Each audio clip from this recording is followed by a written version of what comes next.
Some of you are and listen. We welcome that as well. But if you want to come closer, you can do exactly that. Good to see all of my friends here and some familiar faces, beautiful people, and the folks joining us at home. Philip, is this my camera here? The folks joining us at home, smash that emoji button for us. Share it down live as well. We're getting underway. Good afternoon, Stabrook Market. Good to be back with you. This is our street parliament. We used to have parliament just next door here, but I don't want us to meet here because I don't want us to talk with you. The guy needs people. And so they've taken the parliament all the way up to the Ottachong Conference Center. But we were determined that after this $1.558 trillion budget, we gotta come and talk the things to you, the people. They cannot keep us away from you, the people. We believe that the rising tide in this country must not float some boats, must float all the boats. Friends, I just came from just across the river where they're building a park, Jovera Park there. There are some folks who have lived in some of that land for a very long time, and they want to throw them off the land. This is the fastest growing economy in the world, and people cannot be housed with dignity. We got to change that. I spoke to a resident there who is squatting on a piece of land in that Jovera Park. And my sister told me, she said, I work for the GDF.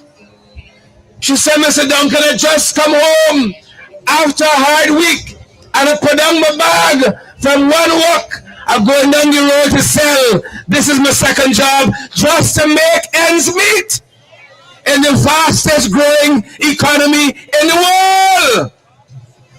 Guyanese brothers and sisters, wherever you're listening us from, those of you at home, right here in the 592, you're watching us internationally. In this $1.558 trillion budget, you ask yourself one question: how much is it in that for you as Guyanese? The comrades who are going to come, they're going to tell you, some of you, the only thing in that 5.558 trillion is the 3,000 for all age pension. How are they going to do?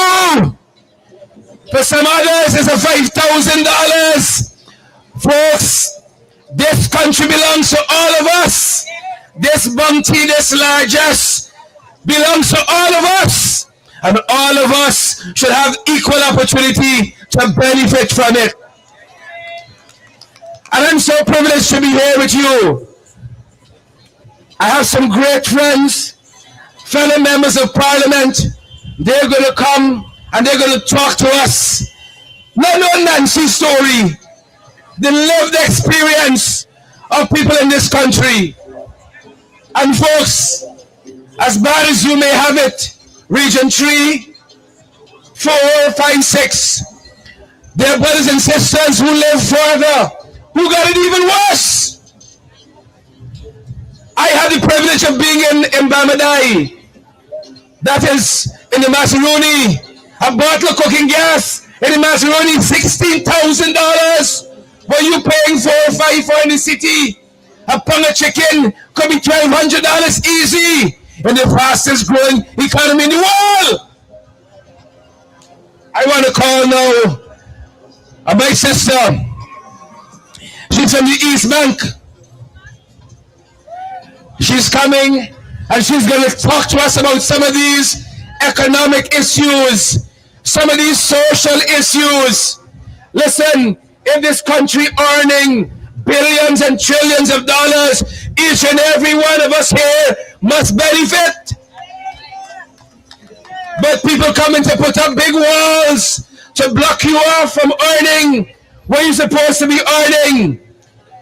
You have to ask yourselves, how has your lives improved over the last 5 years? And before my sister comes, let me tell you all this. I don't think my sister Charita is going to speak tonight.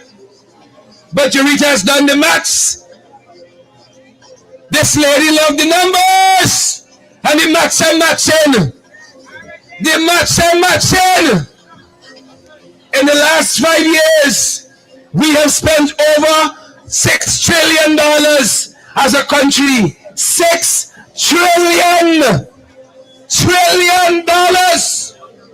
as a country. Folks, the economists will tell you what we owe currently as a nation is more than the biggest. That's just what we owe on the monies we're borrowing. Now, if we have spent $6 trillion over the last 6 years, I want you to be honest with yourselves. How has it improved? 6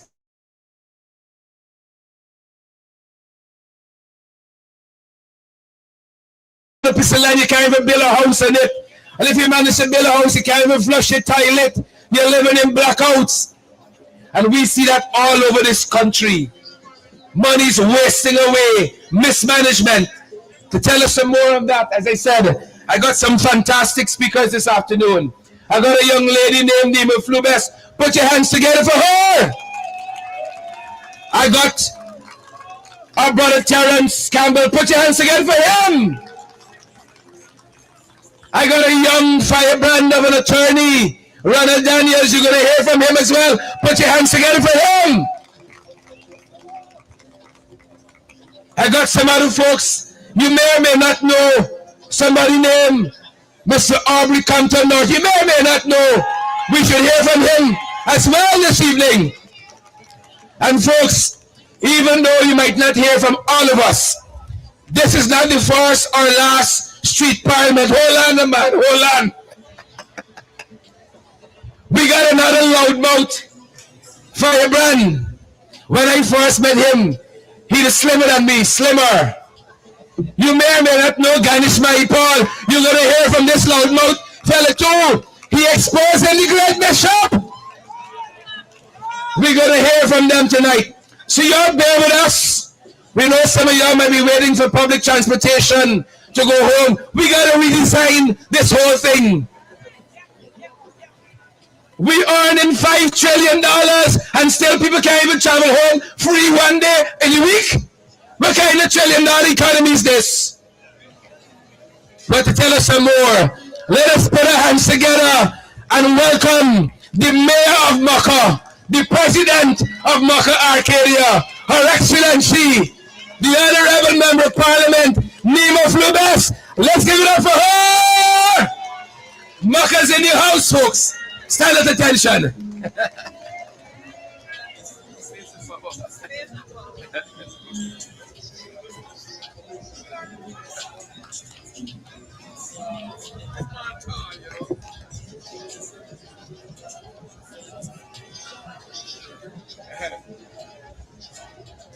Good evening, Stockbrook Market. Good evening, comrades.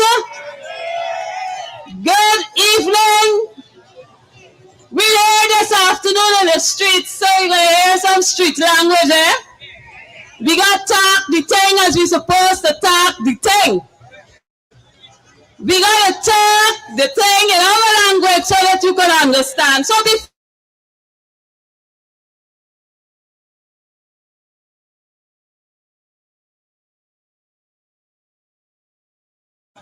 a familiar space for me because I will always tell you, I was once a vendor on the market with my mother, selling kitchen towel, airing, and all the different things. So this is a familiar space for me. But what I find to be quite interesting is this great wall. This great wall that is erected in front of Stockbrook Market. You know what you call the Great Wall?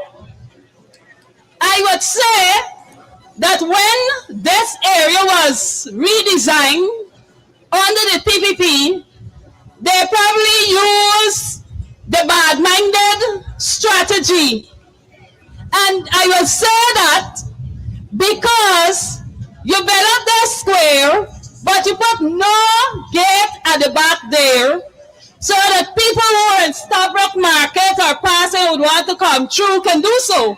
So for anybody to access this special space, they got to walk all the way around to come to get the entrance to come into this very special space.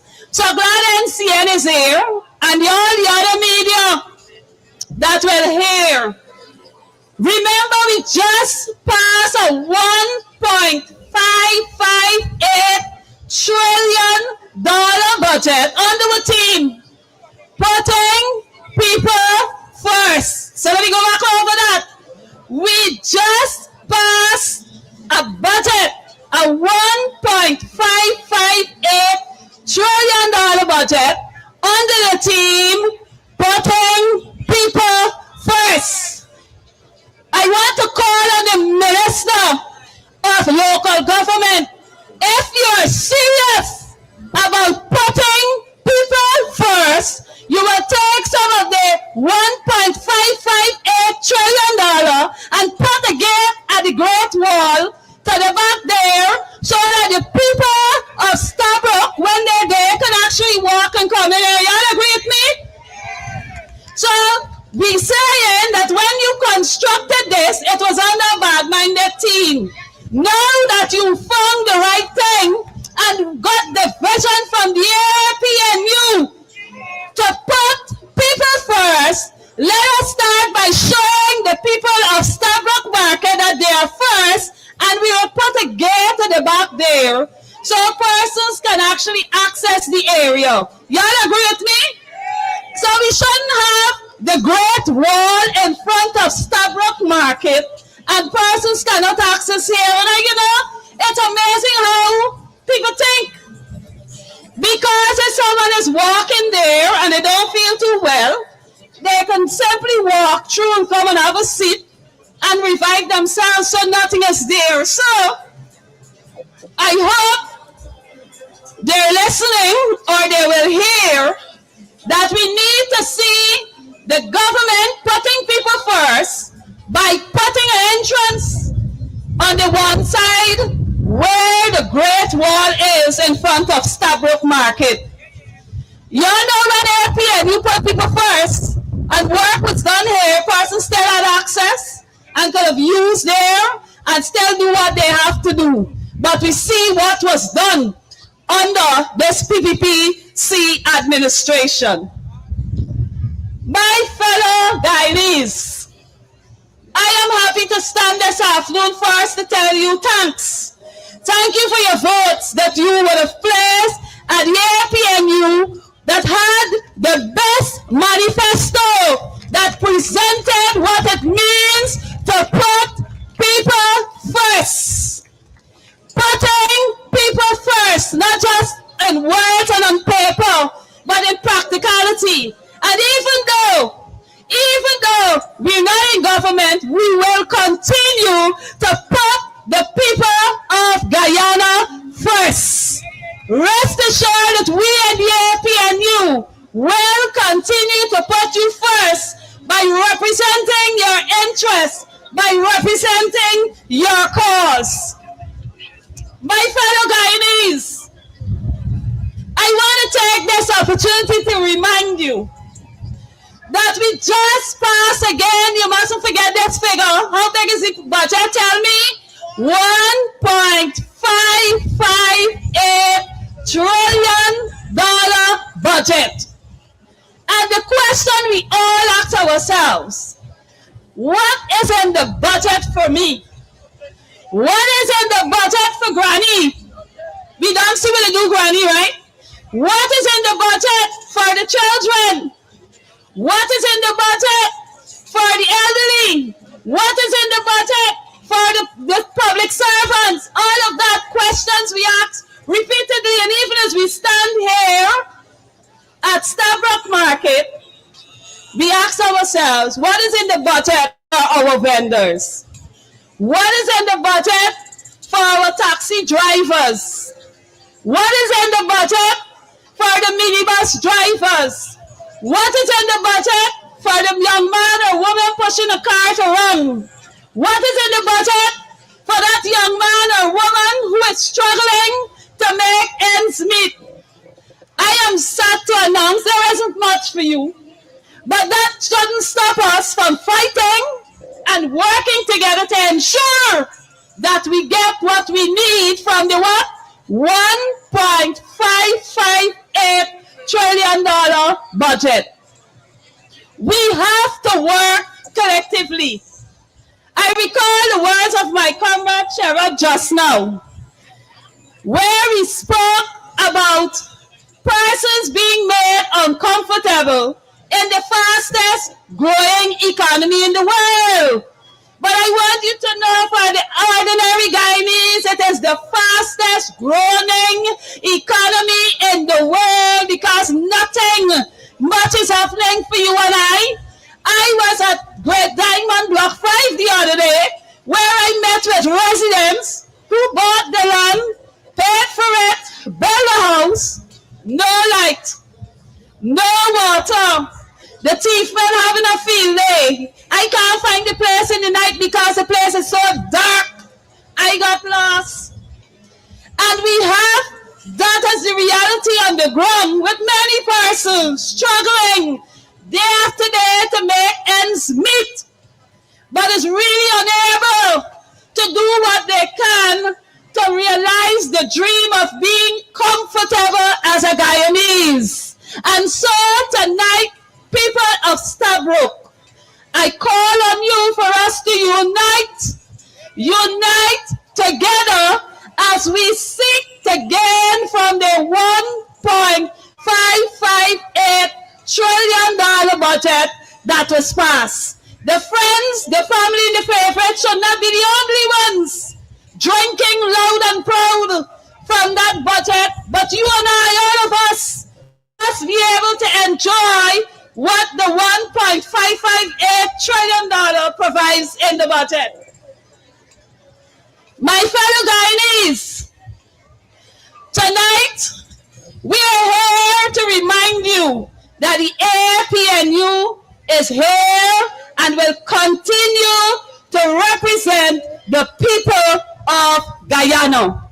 I said we are here to remind you that we will continue to represent the people of Guyana. We will represent with our representation and our voices, visiting, engaging, and speaking so that we all can benefit from the patrimony of the state. You imagine in a $1.558 trillion budget, the only benefits our youths will get from what was allocated to them is a 5.3% of the money. There isn't much that they can talk about. The $1.2 billion that was allocated for youths, more than 90% goes to infrastructure. You know what's amazing? Y'all ever visited any ministerial office or any of the government agency and wonder if they really got furniture? You ever wonder how the furniture they look like that?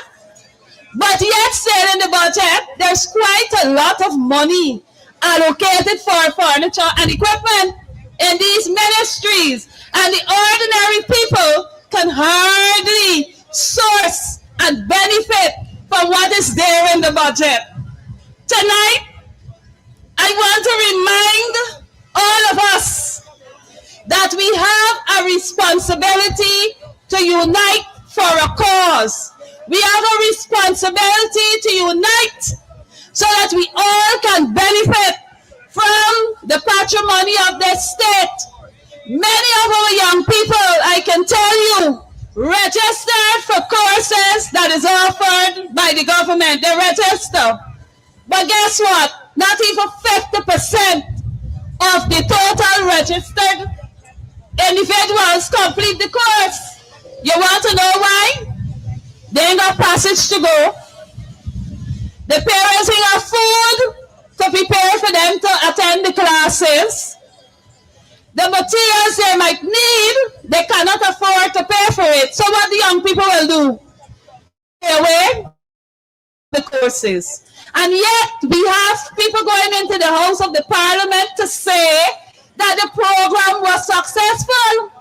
But you registering for 300 access?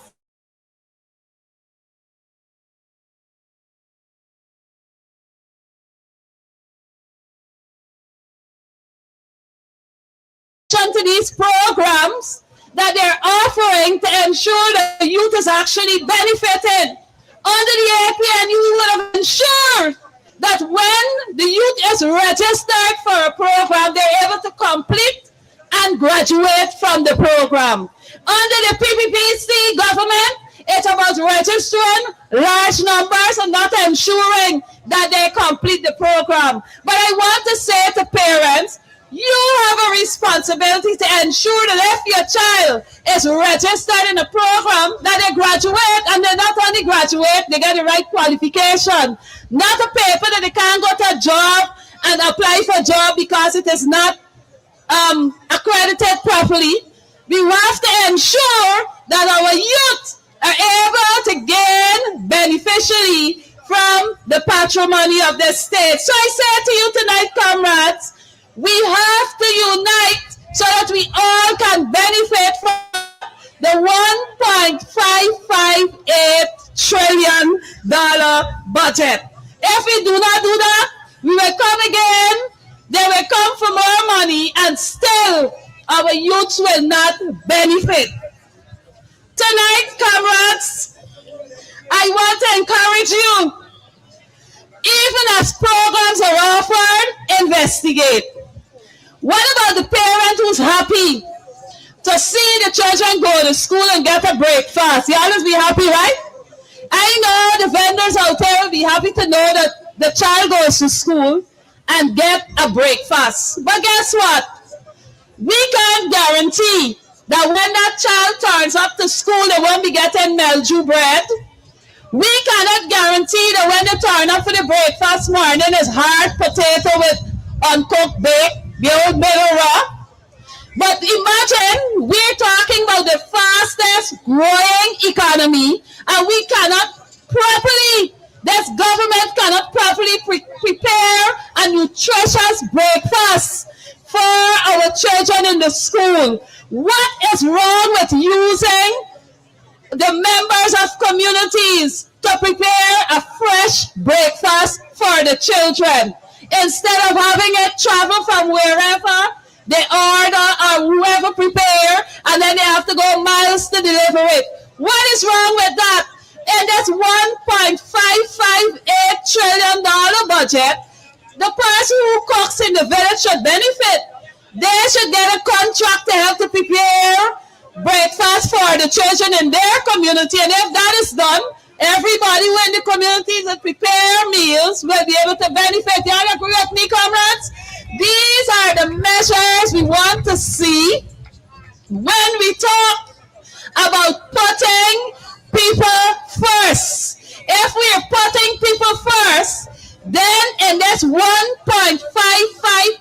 trillion budget, we will see that members of the community who can adequately prepare breakfast for the children in their specific community will get contracts to prepare the meals, and it will be sent to a specific area to take hours to get to the people. And these are the things that we want to see happening for the people of Guyana, even as they spend the budget money, that the monies must filter down in the communities so persons can benefit. We have vendors here on the market, I am quite sure, where they're having feeding programs at school. Instead of transporting your drink and your juice from wherever you're going, they got people around the area that can assist in providing that service, and the children will definitely not get expired goods or uncooked meal if we make use of the people in the community. So tonight, comrades, I say to you that if we are to benefit from the $1.558 trillion budget, which is supposed to be putting people first, then we will see these kinds of services decentralized to persons in the community. You agree with me? So the people are stubborn. As I prepared, I thought about how disruptive it was during this season. But did you get any grant to assist you for losing sale and disrupting your business during the holiday?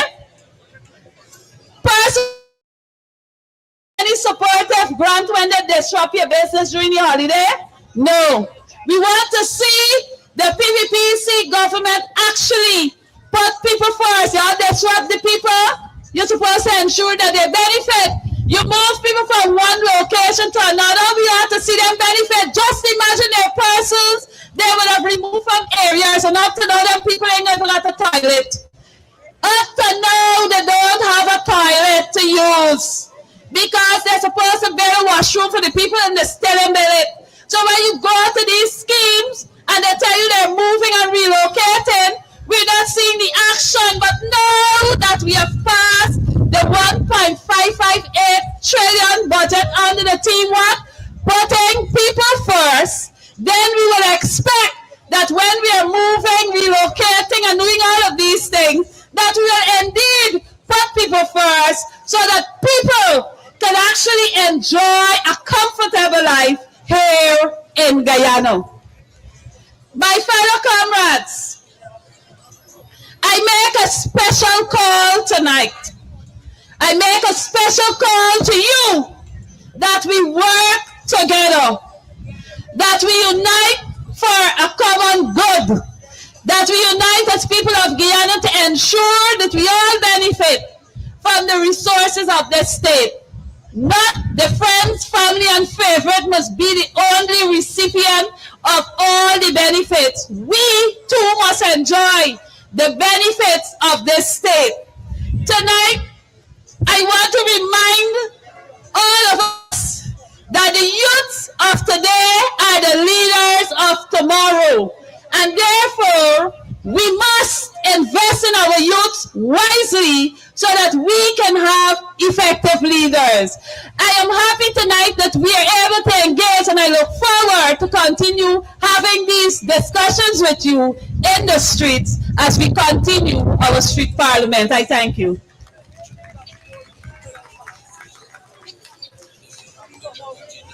All right, all right. Thank you, Nima. Put your hands together once more for our street parliamentarian, Nima Flubas, from Mucka, Arcadia. How y'all doing tonight? Happy matrimony in advance. We can't behave myself. Good to see so many of you out here tonight.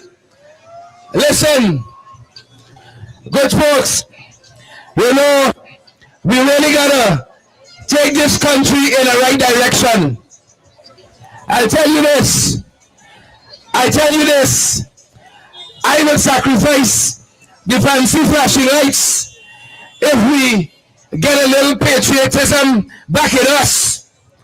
You understand me? If we respect national symbols and so on, I would feel even more proud. This matrimony. You know, there was a time in this country you couldn't keep the golden arrow head up after 6. But we got some people that don't care about all them things. It's just a flag.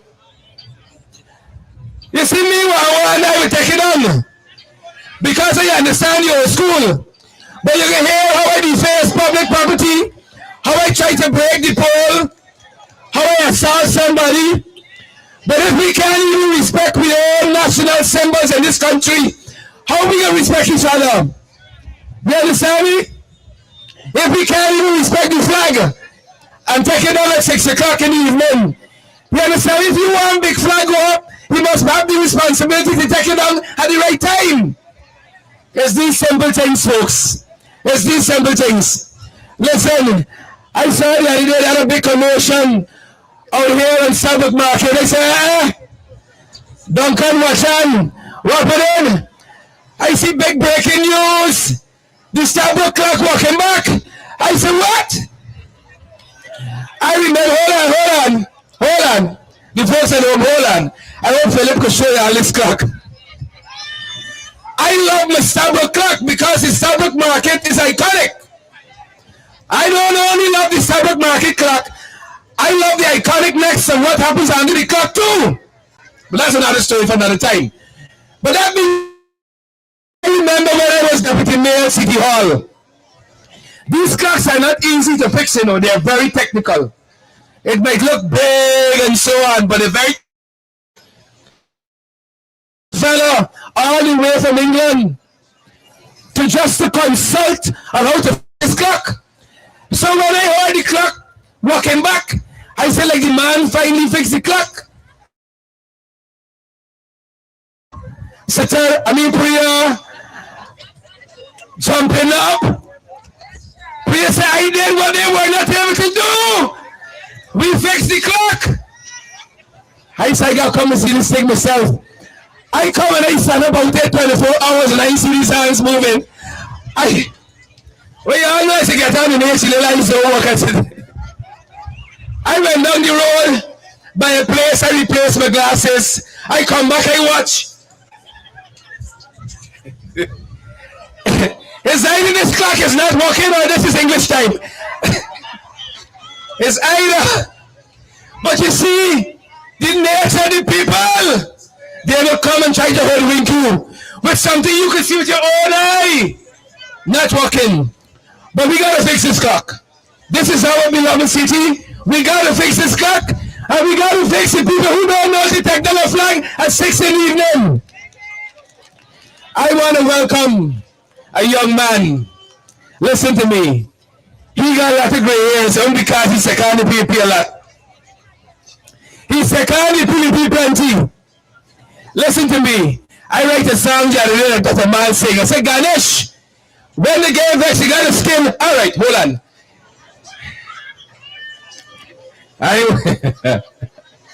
Ganesh, when the game vex, you got to run. Let me put it that way. On the enemy, Ganesh. Ganesh, let me tell you something about Ganesh. Ganesh, you know how to expose them. Ganesh can tell you about the great bishop and how he tried to hoodwink me recently. Ganesh can tell you about the lady who said she fix the clock. She said she fix some markets. And Ganesh went looking by the markets when he fixing, just like she said she fixed the clock, and he's still looking. Let's put our hands together and welcome. I want to say this bully, but you might take it wrong. Put your hands together for the one and only Member of Parliament and APNU Chief Whip in the National Assembly, Ganesh Aditya Mahipol.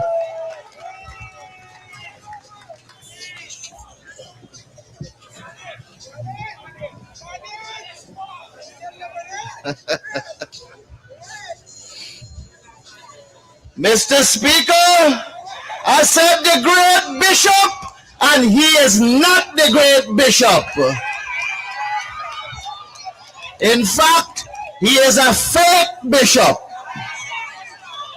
You see, we did the street parliament. So I ain't violating no standing order. When I said the PPP wicked, stink and dirty. Comrades, I'm happy that we have come out and we are willing to participate in a grassroots exchange where Manzoor Nadir has no control over what we can say, especially when it is the truth. You know, Manzoor, he doesn't.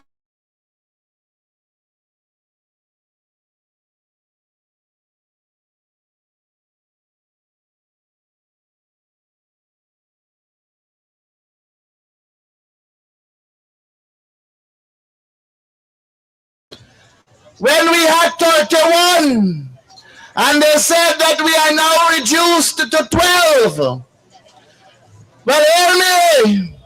When we had 31, we were fragile. But today we have a solid 12.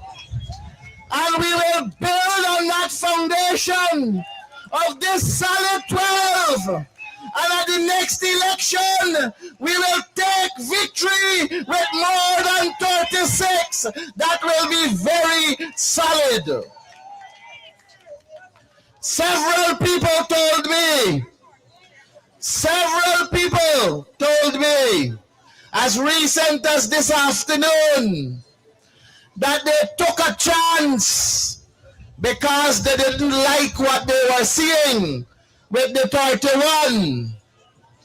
And when I listened to them, I feel a little bit good that some of them 31 go on their way, because they were part and parcel of creating the division.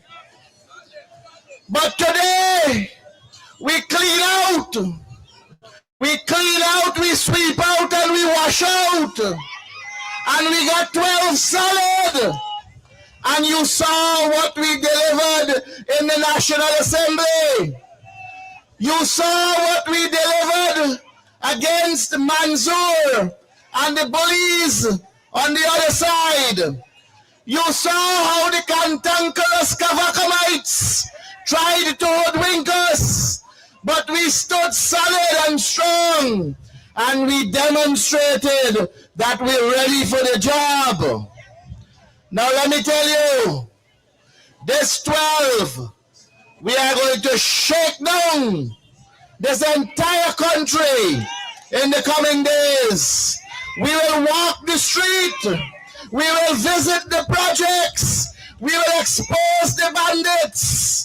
We will bring forward the thievery, and we will show you how they are filling their pockets.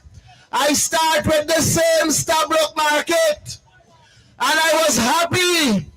I was happy when I'm told we will be at Stabrook Square, because you must know, some of you who missed it,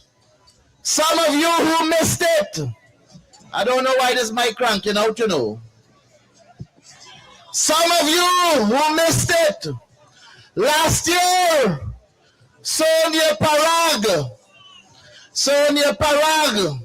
and she used to drink cow milk from Congress Place.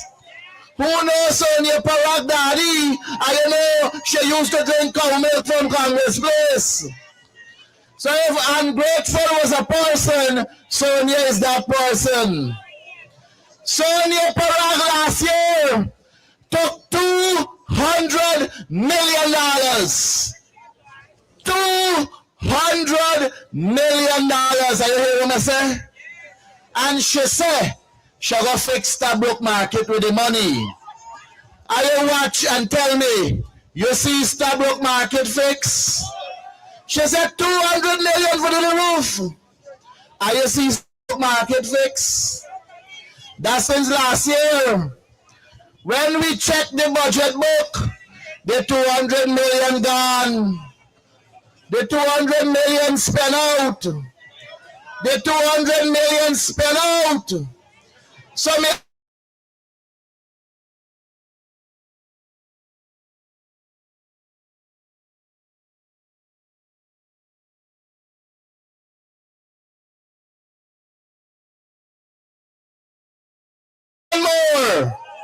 to fix Stabrook Market. So Sonia grabbed 200 million and she gone. Priya now grabbing 74 million. We got to put she out too. And there are several markets that they promised they would fix so that the ordinary vendors, like this mic, you know, there are several markets that they collected hundreds of millions of dollars to fix last year. And this year, we are seeing none were fixed. Ordinary, hard-working, tax-paying Guyanese pay keen attention. This government is about putting monies in the friend's pocket. They are about making themselves rich and their friends rich and the family richer and the favorites the richest. And you, the ordinary people, you are not getting anything proper. You see, Terence will have a better understanding.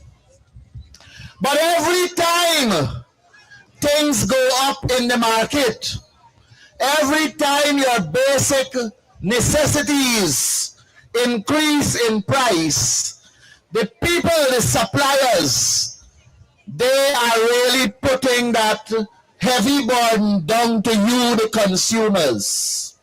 And you, the ordinary people, who will have to pay expensive money, expensive prices for those basic commodities, the suppliers, they're still making the large profit and living large.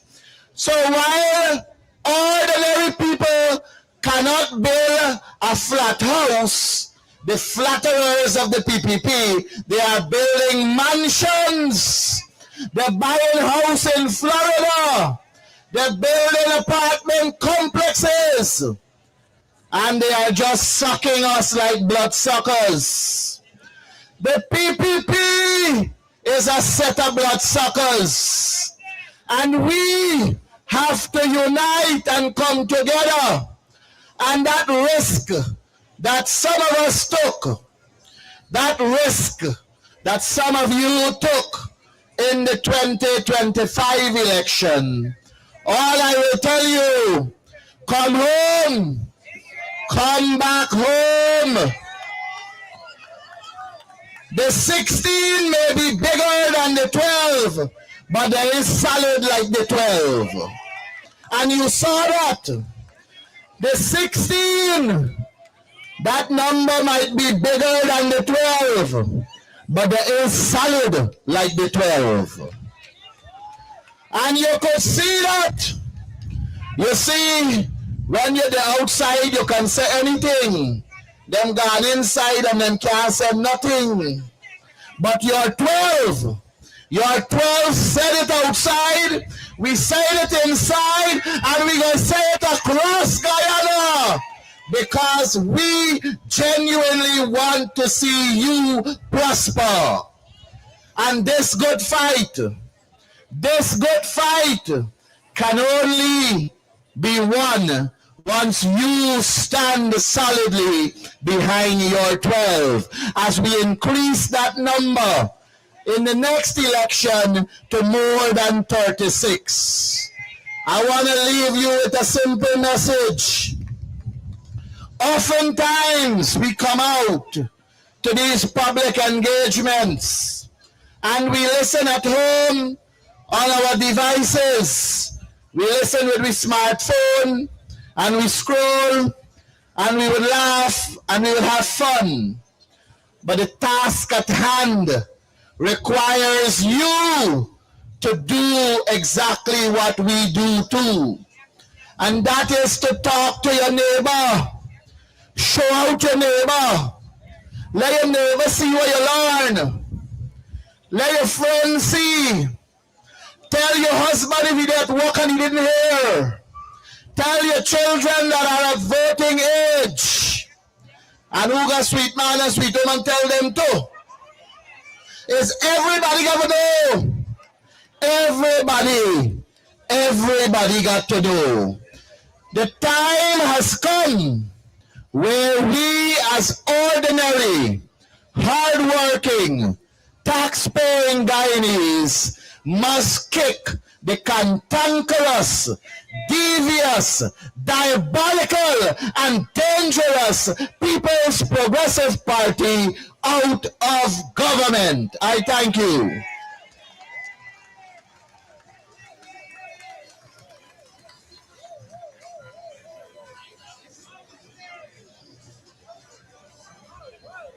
I can tell you all about Ganesh.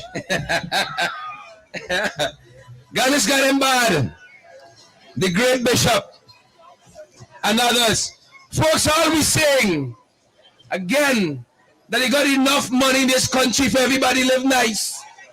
Nice time for everybody.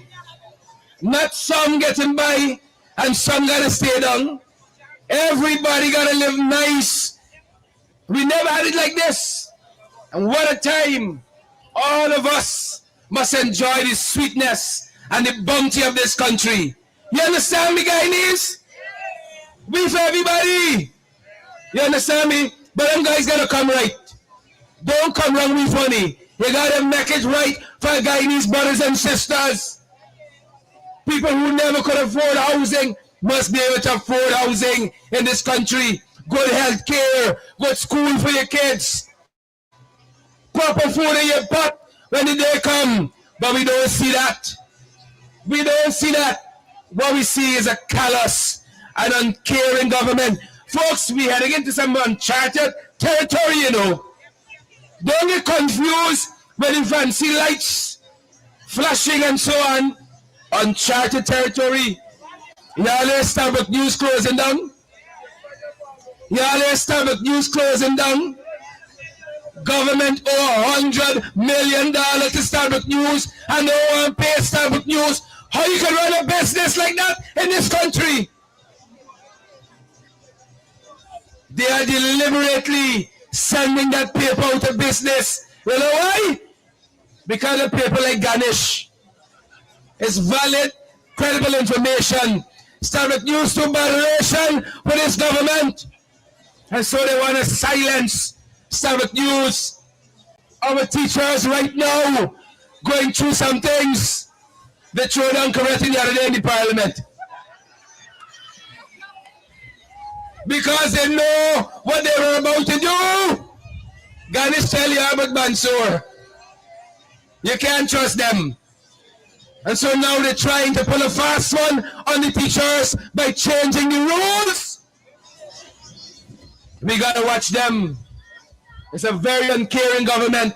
And the further out you go, is the more you see the depravity of this government. Roads and bill yesterday, done failing already. I don't know if we can come back next week and see this tarmac looking the way it does right now. The clock, they tell me, is moving 5 times as fast as it should. What kind of your clock is this? What kind of your clock?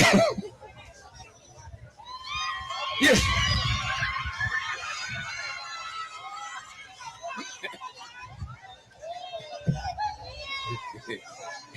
You see these people? You see? But I am grateful that Philip cameras can take me out in any light. And I can still look handsome. But that being said, folks, I want to call on a good friend of mine, a young man I respect. You know, they told us we don't have good role models in this country. That's what they're trying to tell us. But I ain't gonna let them pick our role models for us. We got good role models in this country. And the next fella I want to call, I want to recommend him as a role model. We got many of them. Put your hands together and let us welcome attorney at law. Please and thank you, Ronald Daniels, a good role model for our young men and women. Put your hands together for him.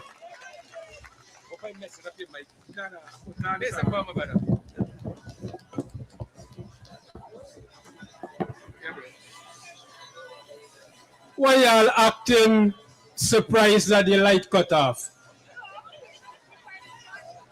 We are accustomed to this. And at the time we got the energy conference, the light cutting off. And y'all know whether or not we get the light, we still paying high light bills, yes? So Sharon introducing me as attorney at law Ronald Daniels. But before I turn an attorney at law, I used to walk right down there at the 42 Park as a bus conductor and as a bus scout. I worked as a vendor too. But if I been know back then that I was vending the wrong thing, I would have sell chocolate instead.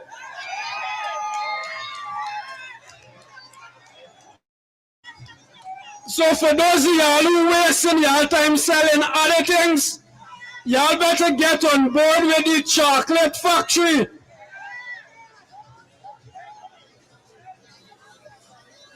Folks, listen. I know that y'all just come from a hard day's work. Y'all not looking to head home after a hard month's work. But sorry to disappoint y'all. Y'all gonna get a real hard weekend. Because y'all got to decide whether I gonna pay for the current, whether I gonna pay for the water, whether I gonna buy the food with the little frag that I make over the hard month's work, or whether I gonna carry my family out or go out with my friends for Mash Day. My friend is saying that she's staying on Mash Day, and I know a lot of other people staying on Mash Day because you got to decide. The cost of living high. If the cost of living high, let me hear you say too high. It's the cost of living high.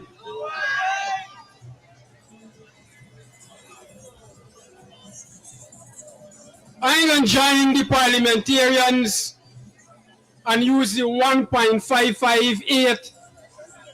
I ain't wasting my time with them big number. Because you know and I know that the 0.558 already set aside.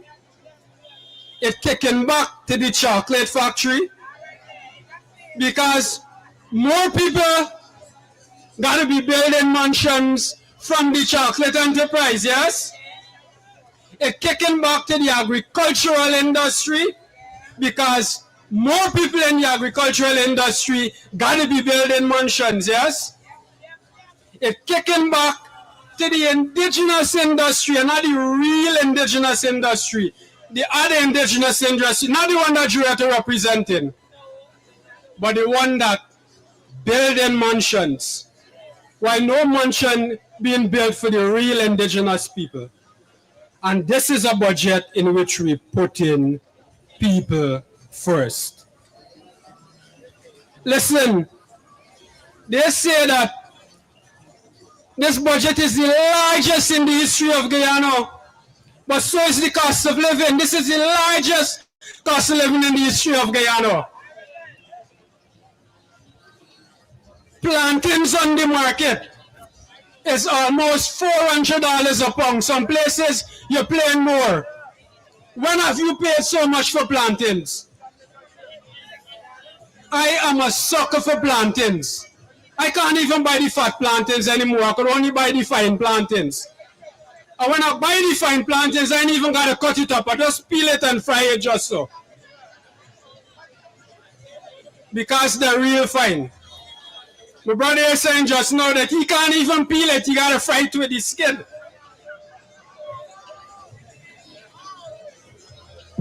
And this is how we put in people first in the fastest growing economy in the world.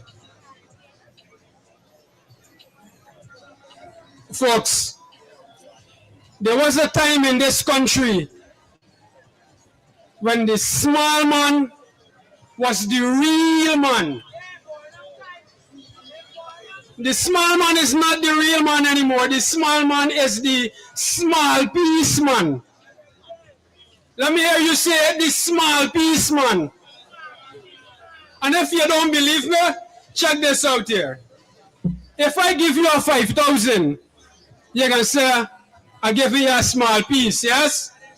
But this is what they're doing to the pensioners, giving them a small piece. The small man is what kind of man? The small piece man. If you give a child a little $100, you're giving them a small piece. When we crunch the numbers on the transportation subsidy, it's just $100 a day or $111 a day your child getting. So the small man is what kind of man? The small piece man. And this is how we put in the people first. That can't be how we put in the people first. Listen, folks. The legal system in this country is a mess, and I can tell you that because I'm working in the legal system. A lot of these folks around the market here could tell you how often the police is coming and harass them. And we building bigger stations to house the corruption. Bigger station, bigger allocation in the budget to house the corruption. No reformation, we just reforming the corruption. People saying that they got to pay millions of dollars to get, well, $1.5 million to be exact, to get a gun license. And we locking up those people. We are making allocations to investigate that. We locking up the people who complain. How much people who can't afford legal representation getting locked up for 72 hours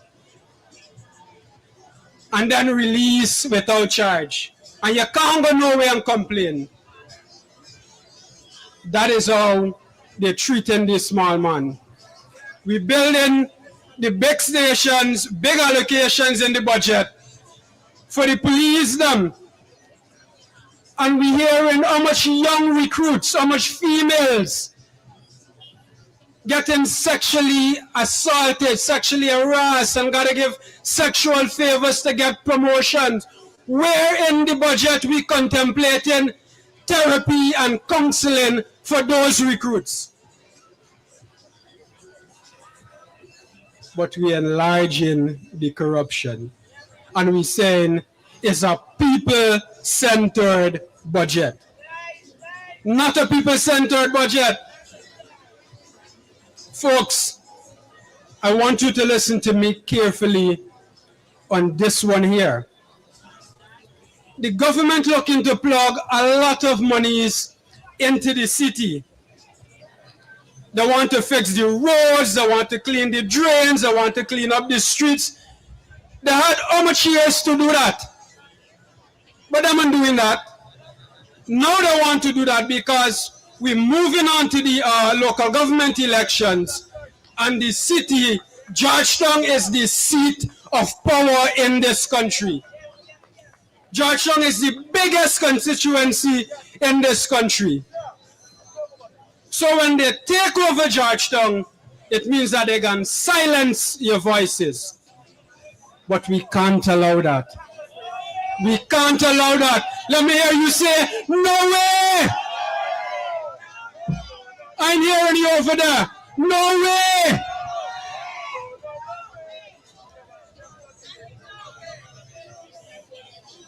We ain't giving up the city. We keeping the keys to the city. This is the seat of power, and we keeping the keys to the city.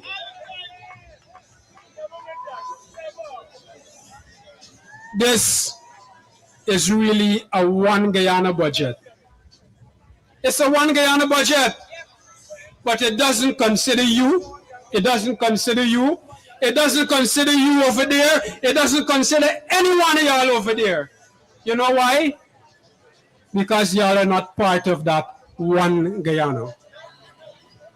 Y'all are part of the real Guyana.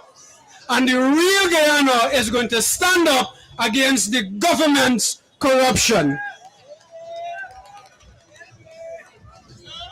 Love and blessings, Georgetown. Love and blessings, Guyana. And we in the APNU, we will continue to put the people first.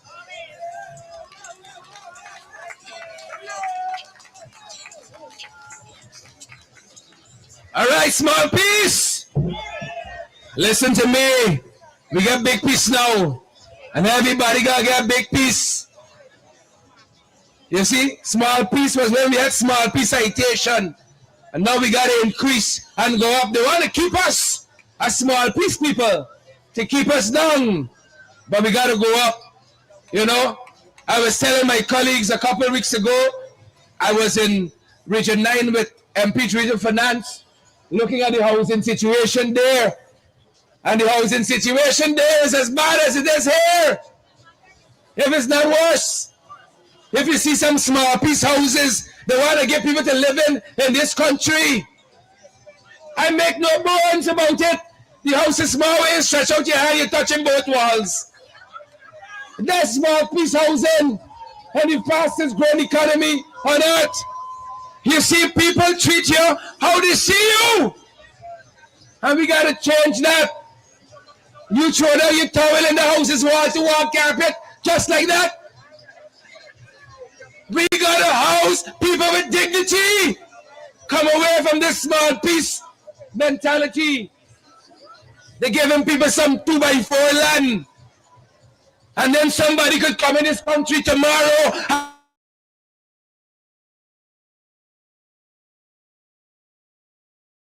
sport, you get point something of an acre. You want your 40 acre to and a mule?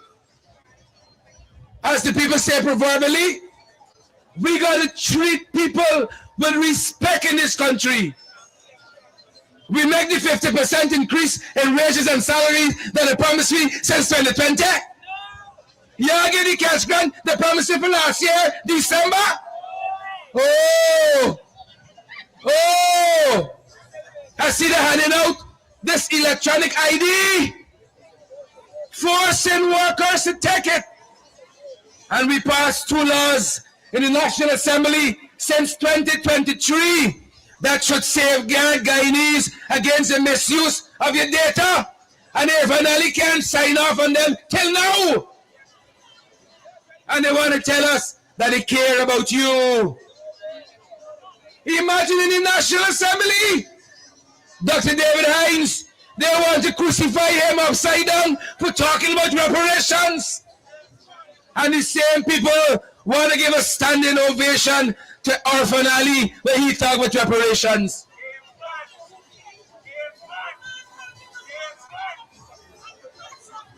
Channel talking tomorrow night, people on the speakers list. But we gotta do better. We gotta demand more, folks. I know some of you might be tired in this struggle because you've been at it for a long time. But I want to call on you, as Ganesh said, as Nemus, continue standing with us in this great struggle that our kids and our grandkids can have a better life. I am not saying it just for APNU. This country belongs to all of us. I would have seen with this government, if the rising tide, they float all boats. But the rising tide don't float in all boats. We had a man at housing named Sherwin Greaves. You know what drive you away from housing? The discovery that Sherwin Greaves, I think it's Terence that out him, had a fire tale of a house in New York, someplace, hundreds of thousands in US dollars. Well, last you see $1,000 in your hand. And then the minister, within the Ministry of Housing, she got a big house in Florida. I want to see what your house look like. Who got a house in Florida? I want to see what your gallery look like. Huh? I want to see what your settee look like. Your fancy stereo and so. How come some people, boats rising faster than some other people in the same country? That's why I said when we started, brothers and sisters, those of you watching us at home and sharing the live stream, what is in this $1.558 trillion for you? I want to know if your house in Florida in that budget. I want to know if your chocolate in that budget. What is in it for you? But I want to call the man who knows what is in it for you. Maybe he will tell you something different than the other speakers, because this fellow is a successful businessman. You know, a lot of people in this country might got millions and billions. He is like them, but he got it on the right way.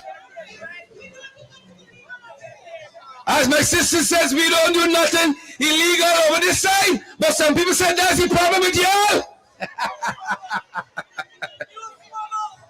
But we like them kind of problems. We like them kind of problems. We can hold our head high any day and walk with dignity. We like these hypocrites these dragabats. We not like these trench croppers, these tadpoles and cricketers. We not like these zombie birds. God damn it. Put your hands together and let's welcome the leader of the APNU parliamentary team in the National Assembly, a businessman, his whole life, work hard, earn his money the right way, earn his millions the right way, a real doctor, not no fake doctor, not no quactor. The man went to university and studied, and at accredited university too. Not no university that come up last night, not a flat. No country university in Russia. A proper university. He has a first-class education. Let us put our hands together and welcome Member of Parliament, Terence Campbell. Put your hands together for this young man.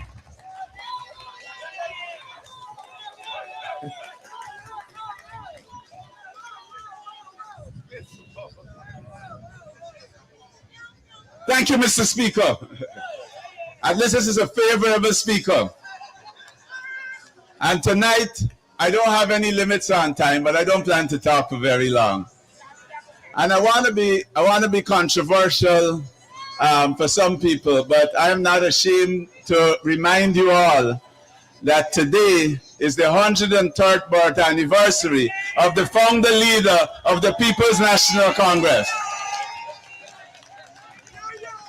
And for those of you who were at the reclaiming ceremony, the leader of the party gave us a history of the contributions of the founder leader. The Linden Highway, the Damar Harbor Bridge, NIS, where some of you already getting your pension and so on. And when he reviewed it, we were left convinced that there has never been a greater leader of Guyana than Lyndon Forbes Sampson Burnham. And so last week and the week before, we were in Parliament and we were discussing the budget. And we know that there are a lot of arguments in this country about poverty. We are on the road, and I was talking to MP Joretta, and she said she was over the river and she saw some real poverty this afternoon. And we have the country and we have seen real poverty. But they got a guy who was a minister of finance who all he could come and claim is that the 58% that we say is wrong, but he has no figure whatsoever to offer for what is the real poverty rate. And when we ask him to provide it, if you're going to fix poverty in this country, you must know where it exists, amongst who it exists, so you can target it. He is uninterested in that. This government, this PPP government, has no interest in the poor in this country. It doesn't have any interest in the people of this country. So, back when Forbes Burnham was leader, in 1976, 50 years ago, we had transformation in education, which is one of the surest routes out of poverty. We had free education, and the leader spoke about it. But I want to delve into it. I want to dive into it a little more. One of the things, he didn't only make education free, but he made it more accessible. And he built multilateral schools straight across this country. Bijeveld, Bladen Hall, Linden, New Amsterdam, Anna Regina, North Rheinfeld. And a lot of people were able to attend these multilateral schools. And out of those schools, we got doctors, we got lawyers, we got veterinarians, we got architects, many professionals, people who would not have had an opportunity otherwise to even go to high school, were able to do so through those schools that Lyndon Forbes Sampson Burnham built. Let me say that there is the most crooked, it is unfortunate that one of the most crooked men in Guyana, Barra Jagdeo, also is a graduate. He would not have gone to high school without Lyndon Forbes Sampson Burnham. And when he came back to Guyana from Moscow, even though he was a PPP scholar in Moscow, the government of Guyana, the PNC government of Guyana, gave him a job at State Planning Commission. Today, nobody who associates with the PNC could get a job under this PPP government. And that shows you the difference between us and them. But the time is coming when we will rout them out in 2030. I want you to understand that the 12, that number, you know that number, it has symbolism. It has symbolism to which they are afraid. And when we were in Parliament, and my fellow MPs can tell you, they didn't look at the 16. The war was with the 12. And when we hit them hard with economic facts, with corruption and so on, all the finance minister could do, and I will say it public here, is raise up his skirt and abuse. That's all he could do. Raise up. You go back. You listen. The points that we hit him. We said, come, show us your poverty data. He had none. We said, you're taking, how the property tax is a tax, not the one you pay to the city council or your NDC, the one you pay to GRA. Only rich people pay this tax. He has taken that off for the rich people. He given the rich people 1.5 billion while the poor people still suffering in this country. And you know, I have to confess that I'm happy that you could sit down, but I'm not happy that we are here at the suffering of vendors. There were vendors who were here, and they have a right to vend. They have a right to make a living. Everybody has a right to make a living. And this government ought to find ways in order to give them. I have said to them, I said, tear down the prison from in the middle of Georgetown. Somebody said, use some of these government buildings behind here, move them. But people have a right to make a living. They're trying to make an honest living, and it is wrong for them. And look at the corruption. Not only they put up this big thing, and it shows one of their friends, family, and favorites got the screens of them making money here right now. And this has to stop. But you know, I was watching, somebody sent me a TikTok recently. And this was a young Indo-Guyanese female dentist. And she started off her TikTok. She says, am I the only one who is feeling left behind even as all of this, she said development. I don't believe it's development, it's just growth. But she asked this question, and she certainly didn't seem like a APNU supporter. She could be, maybe. But she asked the question, if she's the only one who's feeling left behind. And imagine she is a dentist and she's making a good salary. She's making a good salary as a dentist, but yet she is saying that the cost of living is running and she is starting to lose. She can't compete in this economy. So if somebody, a dentist with a good job and a good salary, can't compete, what is happening to the ordinary man on the street? And her problem is not her problem alone. It is your problem. It is my problem. And it comes because this government is focusing only on infrastructure. This government is not focusing on people. And every time in the 1.558 trillion budget, they raided the oil money. That's a windfall that we had. They went and they took out 495 billion. And even that is not enough for this infrastructure, because the infrastructure budget is 780 billion. So they go in and borrow money. And you know why? Because that is how they make their money. That is how they make their money. And it was ironic that just as we were in there debating the budget, A Jamaican friend talk out the story. He said he was a contractor at the Hosororo school.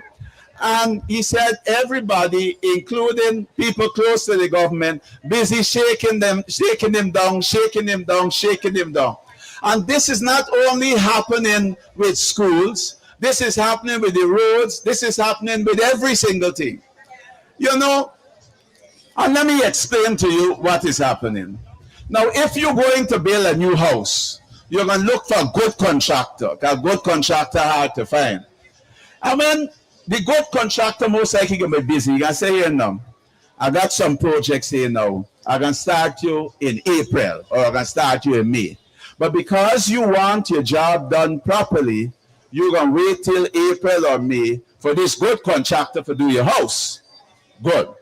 Now, this government ain't operating like that, you know.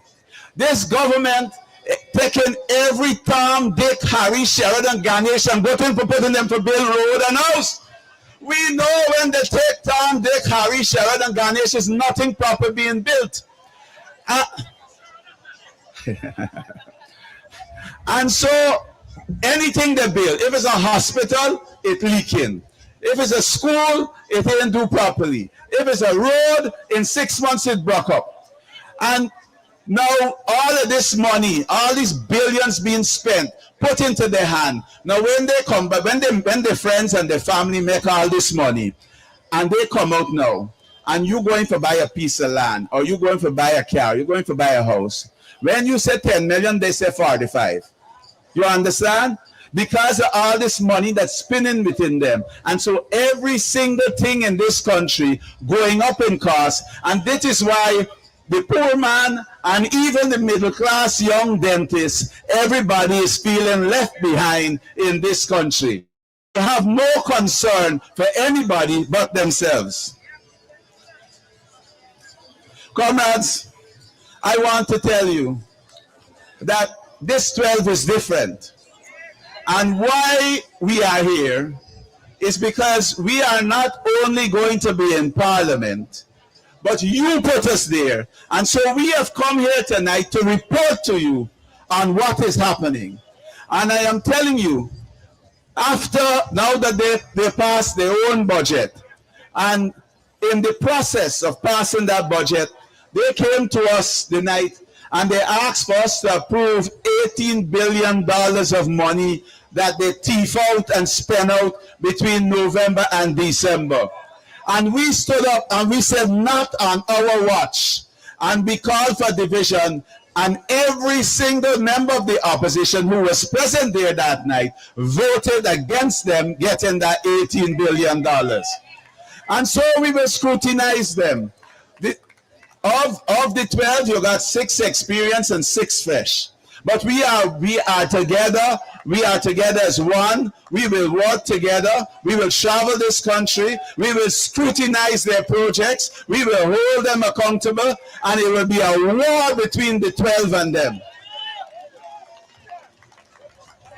And if you never see 12 beat 36, watch the show. Watch the ride. You know, the corruption like it can done. Because even during the budget and afterwards, we saw that the Minister of Natural Resources, he gave listen, a lot has been in the public domain about the Minister of Agriculture and mansions that he got and so on. But these guys ain't got no shame. Immediately after we saw that the Minister of Natural Resources gave the son of the same Zulfikar Mustafa over 2,000 acres of gold land, acres of land to mine gold without any bidding. He exempted him from the bidding process. This government, this PPP government, has no shame. They are kleptocrats. They intend to thief, and nothing will stop them thieving. But they, you know, it's only 4.5 years to go.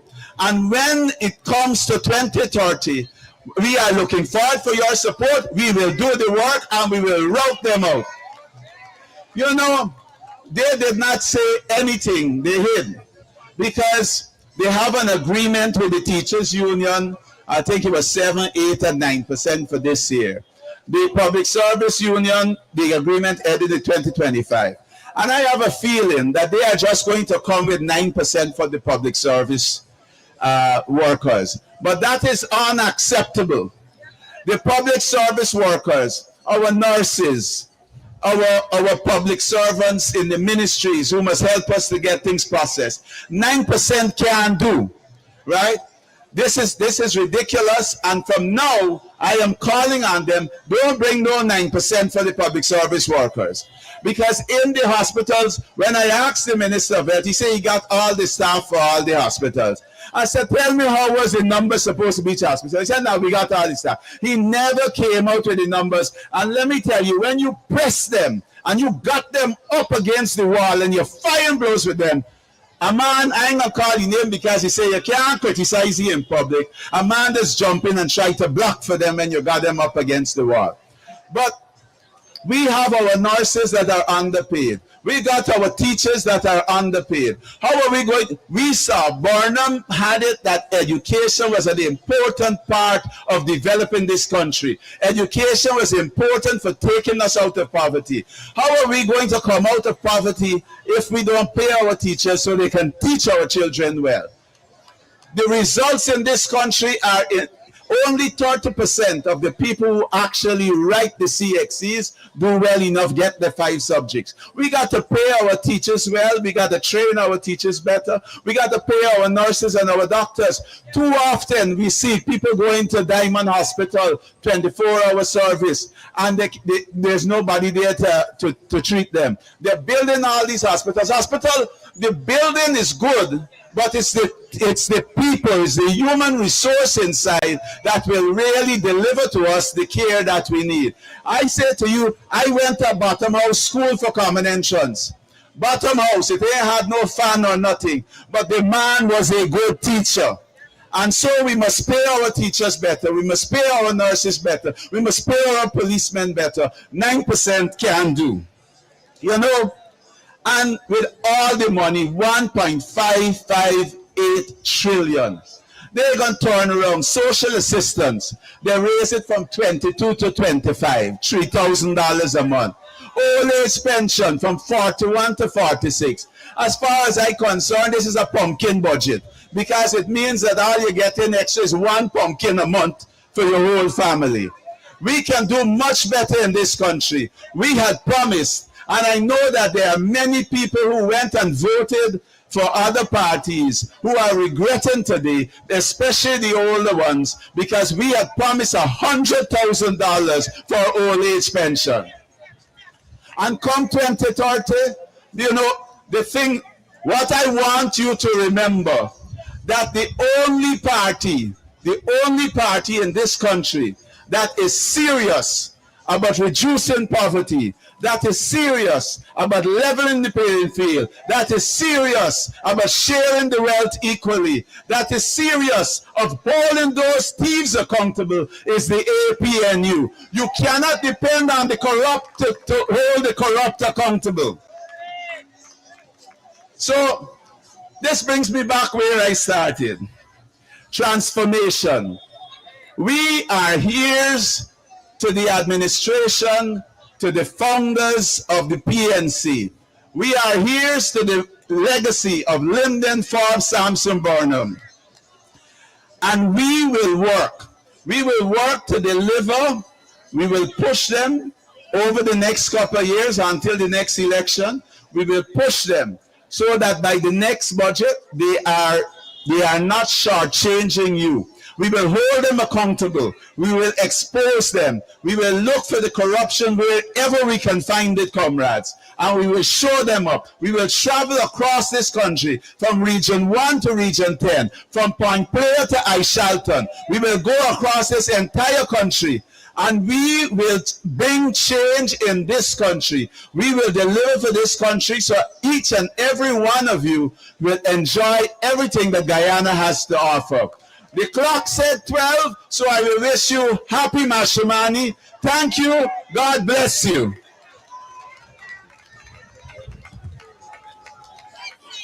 Thank you, Dr. Campbell. The clock's at 12. Happy Mashimani! Don't be a clock. This clock going 5 times as fast as any clock you ever see. This is the clock. Happy Mashimani. I heard Dr. Terence Campbell mention a couple things before we call the next speaker. You see that 9% is different, a different salary scale. Somebody who's earning $100,000 minimum wage, earning 9%, I'm advised is how much? $9,000.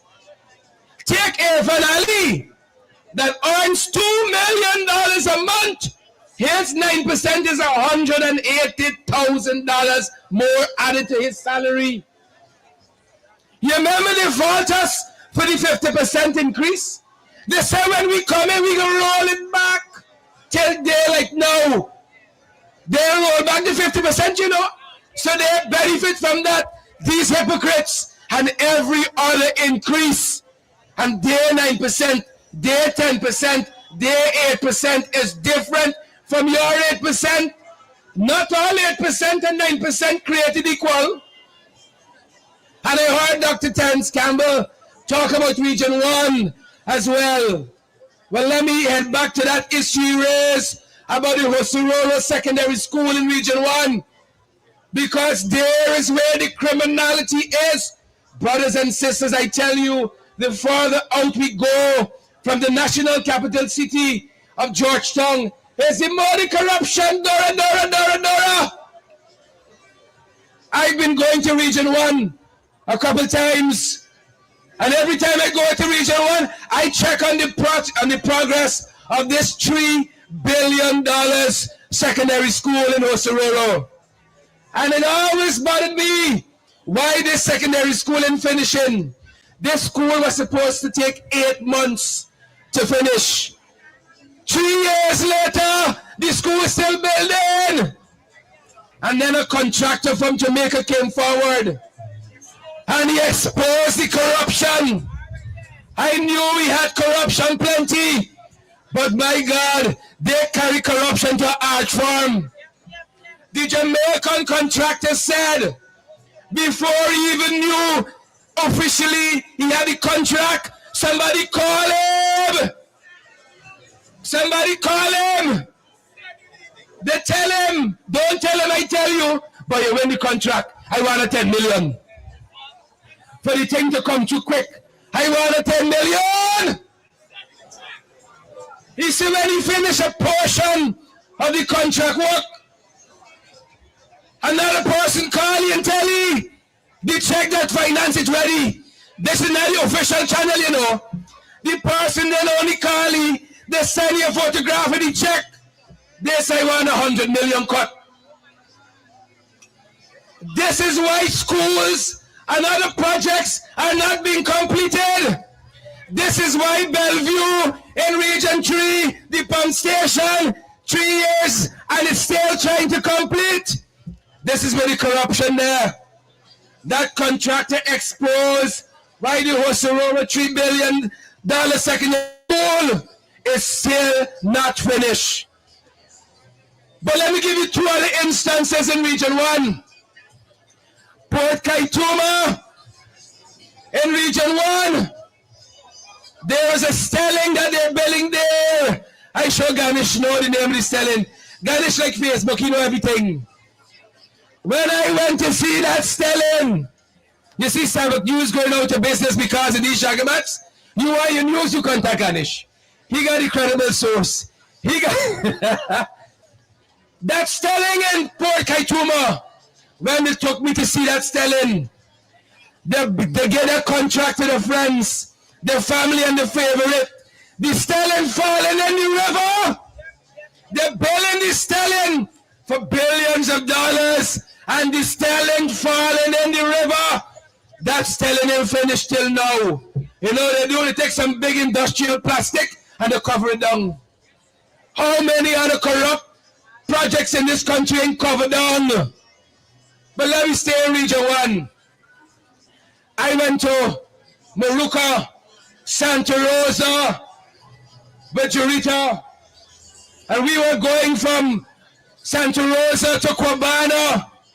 If you see the road there, I don't know what the U.S. Secretary of State would call that road. If he called the Heroes Highway the Concussion Road, he would call that the Abortion Road, perhaps. And government ministers, they don't go on that road. They go from Santa Rosa to Cubana by helicopter.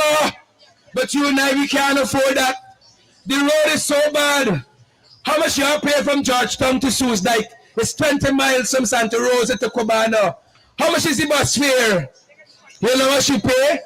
$20,000 in a car to go from Santa Rosa to Cubana because the road is so bad. But that is not the crux of the matter. Before I call the next speaker, we were passing a particular spot. I still in Region 1 corruption, you know. And the taxi driver said, Mr. Duncan, the billing a regional hospital here. I said, huh? Well, y'all like China and the Ganish I fast.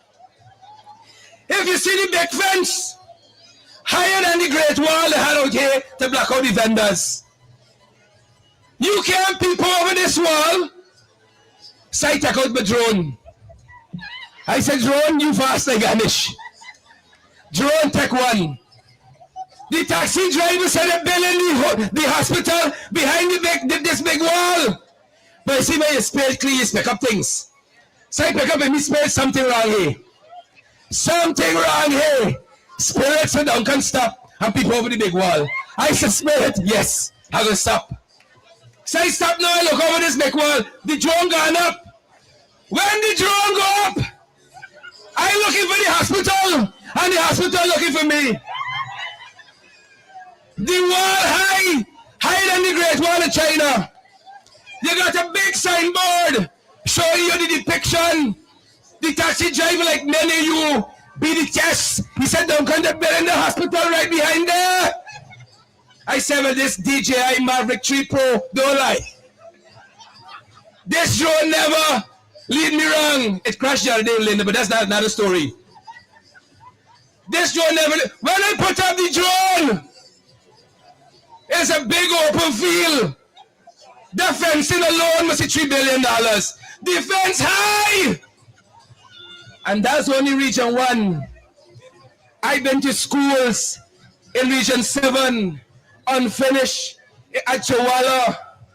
I've been in Region 9, Karasabai, schools languishing, Tabachinga, 4 years, schools still building. My God, the corruption in this country too much. And the next speaker often tells us, if we could only save the money that being bled through corruption, we could pay our teachers decent salaries. Our policemen don't have to take a bribe. Our policemen ain't got to be wedding planners. Our policemen ain't got to be nanny. We could pay our soldiers properly. We could pay our teachers, our doctors and nurses. But you see the little cabal going with everything. That being said, ladies and gentlemen, I'm being told before we get the disciple of Burnham, we will get a young man who is going to come for a couple minutes and tell us, talk the things as only he can. Now, we got to surround ourselves with a lot of attorney at laws in this party because the slightest thing, they got to have a court step. I tell y'all, if I take down this flag that's flying after 6, you're going to hear I deface in public property, I assault the poll, they want the poll come and get testimony at the High Court, all kind of things. So we got to surround ourselves with good lawyers. Put your hands together and let's welcome the young attorney at law, freshly minted, Eden Corbin. Put your hands together for him. All right, good night, everyone.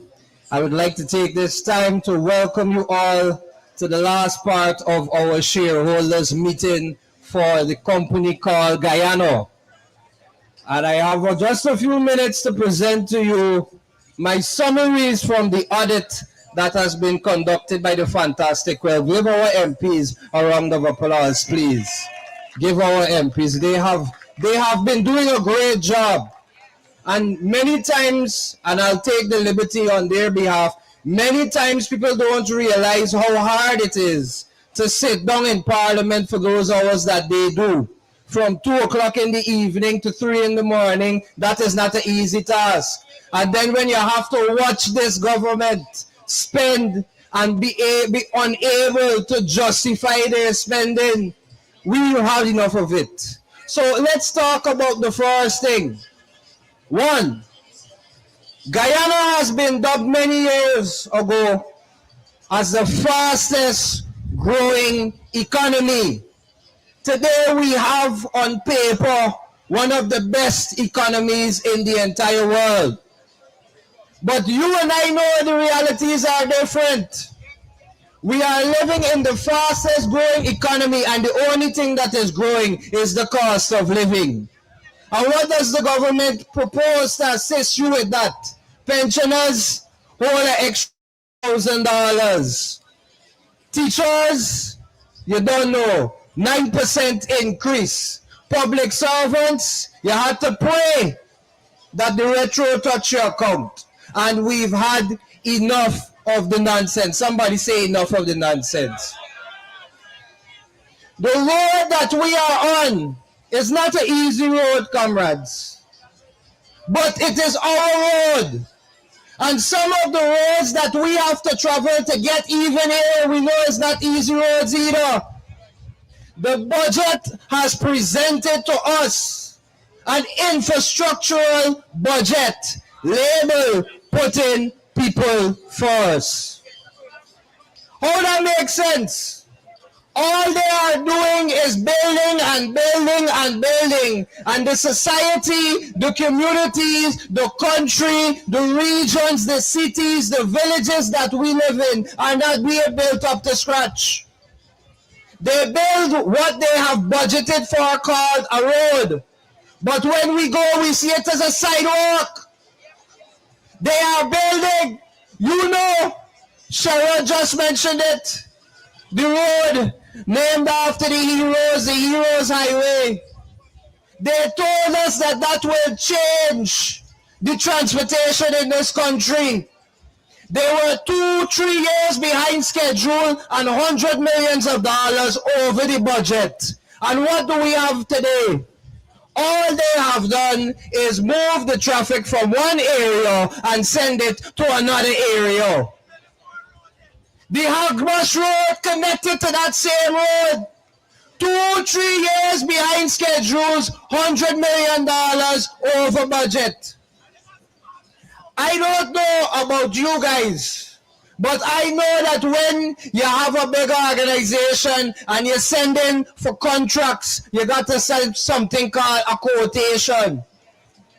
Comrades, Guyana, Stabrook News, this budget does not have quotations. They cannot prove how they arrived at the figures that they have arrived. And all we get is 3 hours of fluff. 3 hours of fluff. But you know what? They don't have any respect for us. Because they want us Guyanese people to believe that they have our best interests at heart. You hear what Auntie said? We know they're lying. And the lying is now prefaced in the pages of the 2026 budget. There are more pressing issues in this country, comrades. I have the distinct opportunity to go every single day and represent the average Guyanese. People who are tied up in many issues. And the money that they spend to build a road, they could take that same money and invest it in the justice system. Too much of our young men are being caught. Too many of our young men are going to jail for no reason, and there is no recourse for them. We try our part, we do our part, but comrades, we are just one out of many Guyanese in this lovely 86,000 square miles that we call home. Instead of bridging the gap between wealthy and poor, the 2026 budget only bridges the gap between their pockets and the government bank account. They have called all kind of things. But let me stick here for a bit. They said the budget is titled, Putting People First. Where have we heard that before? Where have we heard that before? Guyana, we have to pay attention. You have heard the speakers before me. So I'm not going to lament too much, but we have to pay attention. The old people say, show me your colors. Show me your company, sorry. I'm thinking about the colors. Forgive me, it's Mashamani. Happy Mash, everybody. But show me your company. And I tell you who you are. We see the company that they keep, where ministers can line their pockets while the average man on the street is looking for it. In case you did not know, let me give you some information. Crime on Guyana is on the rise. The robberies are increasing. More drugs are passing through. People are unsettled and restless because they cannot find the proper ways to sustain themselves. Where is the single mother who has a child and she's forced to go to work and then she's forced to leave the work, jump into the public transportation? We are standing in another fool. This right here. You vendors remember when they came and they promised you this and it is going to uplift. And look what we get. Cement, concrete, and dreams. And that is what this budget is giving us. Cement, concrete, and dreams. Because explain to us, why is the Natural Resources Fund being pummeled? No justification. And if you want us to talk about infrastructure, what does the budget say about infrastructure? The budget says that there are contracts that have not been completed and money has been passed in full. And if that is not worse, they are asking for extra money to support the money that they already spent, and we are still waiting to see the receivables. They go on their lives and they go on their big platforms and whatever it is, and they spew a lot of things. They are critical.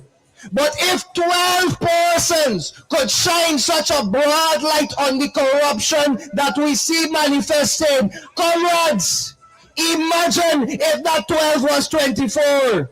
Imagine if that 24 was 36. Just imagine what this Guyana would look like. They criticize us through the entire election season. I received some of it too.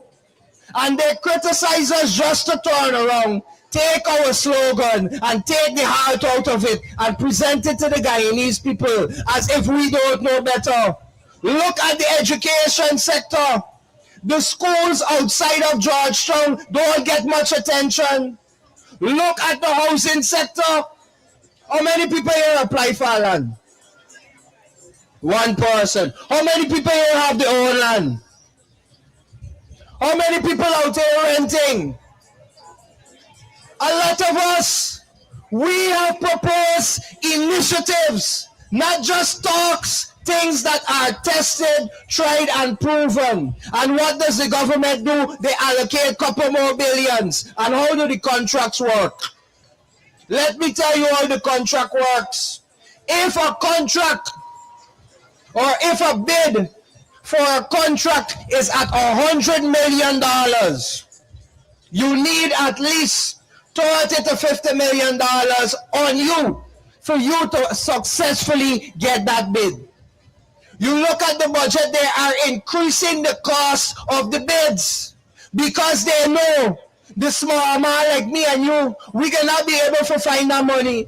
And what we have is when you recycle the money in one set of hands.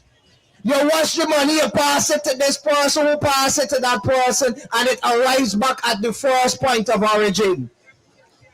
You have persons going on social media criticizing, not APNO followers, not PNCR people, not Eden, not Terrence, not Sherrod. You have people with no political buy-in who have dealt with the government, and they have the most I am ashamed. As a Guyanese citizen, I am ashamed to hear what the foreigners are saying. But you go invest on Camp Street.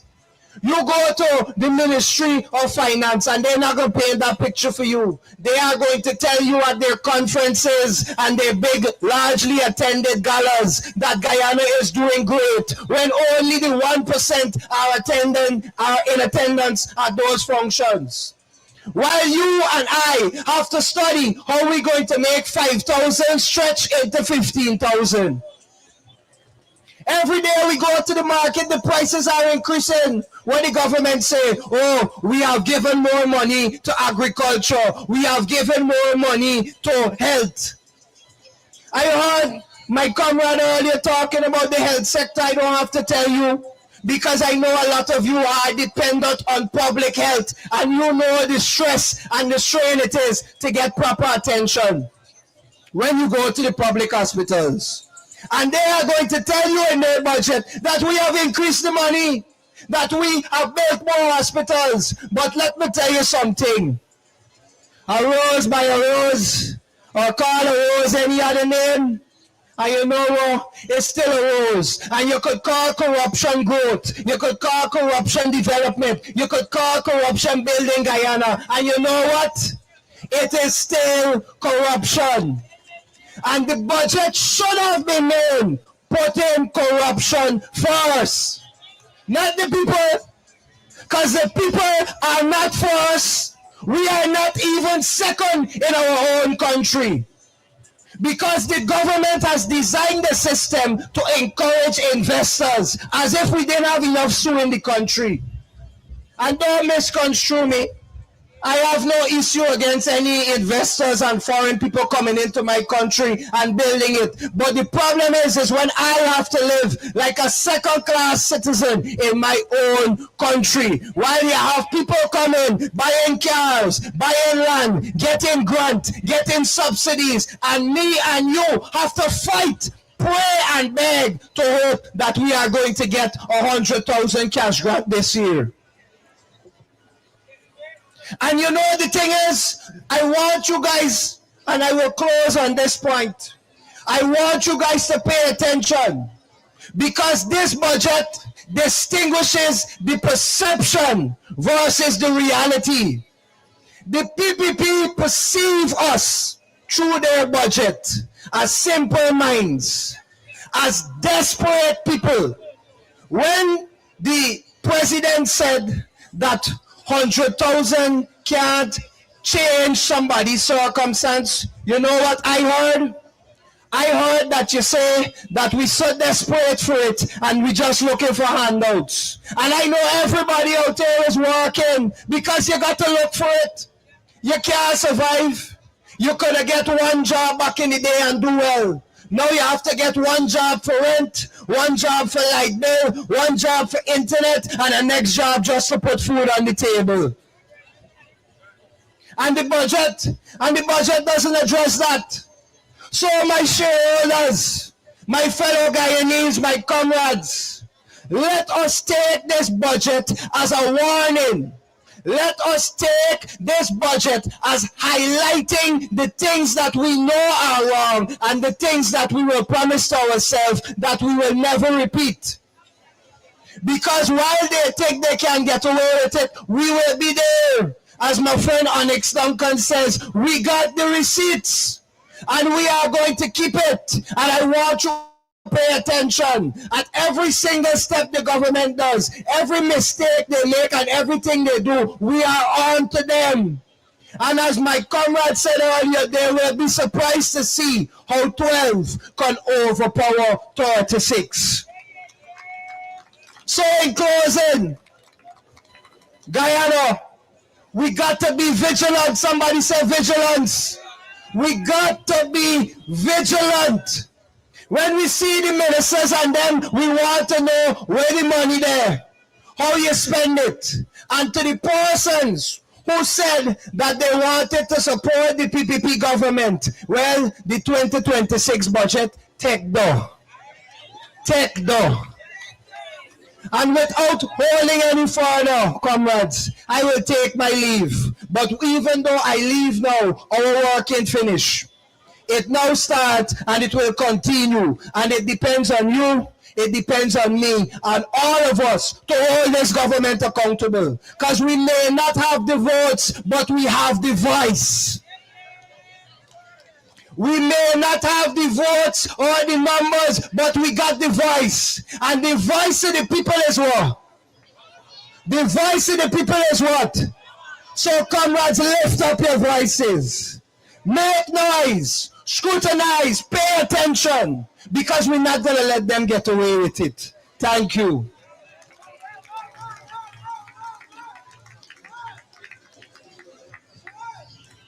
All right, give it up for Brother Eden Corbin. Take that. Take that.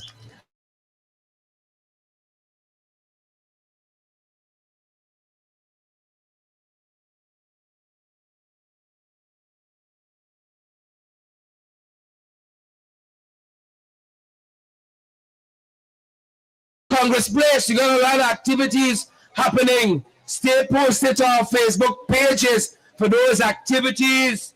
You understand me? Stay posted on our Facebook pages. If you like singing so on, you like take a little small thing and so, all right. Stay posted to our Facebook pages. Without further ado, folks, I want to invite the former, well, we deal with no farmers, the leader of the People's National Congress Reform, our political leader for the 12th of the National Assembly as well, and the leader for Partnership and National Unity, a man I call a disciple of Burnham. Give it up for the one and only Aubrey Compton Norton.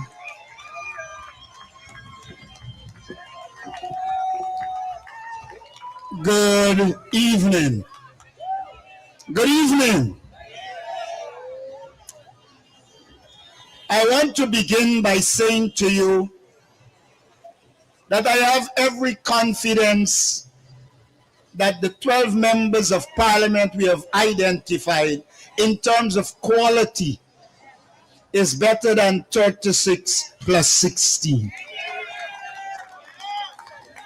For those of you who saw the debate, you would have already arrived at the conclusion that the only true representatives sitting in that parliament, they come from the APNU.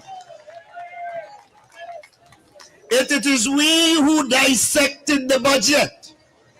It is we who looked at the budget and said to you that they put 58% for infrastructure because it offers them the opportunity to thief. You must understand what it means.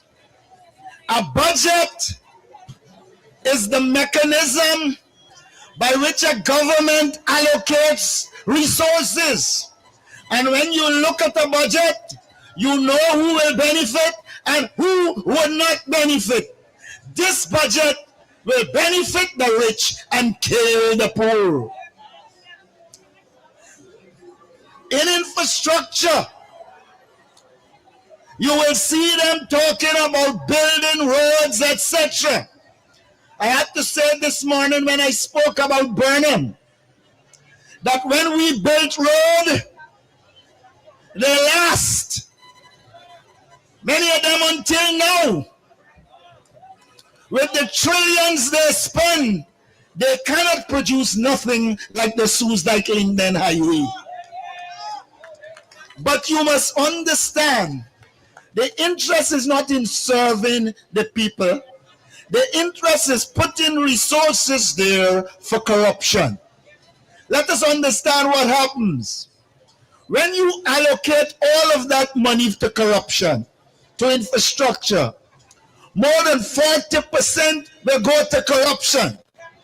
What that means is that if we had saved that 40%, you could have gotten your cash transfer, you could have gotten buses to take your children to school.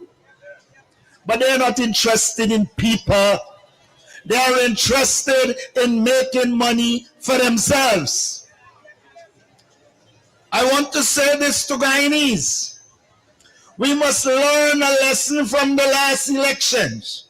And the lesson is the PPP will promise you whatever, but they will deliver little or nothing. That is the nature of the beast. I want to say this to you. Local government elections are coming. And it is critical that we beat them and beat them bad in Georgetown, Linden, and New Amsterdam. Why do we need to beat them bad? We need to beat them bad because if they put their hands on those municipalities, they will control the lands and you will be further marginalized. So when you vote in the upcoming local government election, you are voting for the right to determine what happens in your tongue. They will spend endless money to get the tongues. I think they should learn by now that the money they spend to take them with them, they don't bring votes with them. And so we will work assiduously and ensure that we beat them in the 3 key municipalities. The PPP's only interest right now is to get their hands on Georgetown. It will not happen. I want to urge you to look and observe what is happening. I was an opposition leader. And when I got up in the National Assembly to speak, I spoke to the budget. I explained all the issues. And so let it be clear. The purpose of the opposition is to represent people, not to go and talk about you business. You business is you business. You make your trouble, face your consequences. That's your reality. We want to represent our people. We want to ensure that our people get a fair share. The biggest problem right now in this country is that we have the fastest growing economy, but we have the least money meeting our people.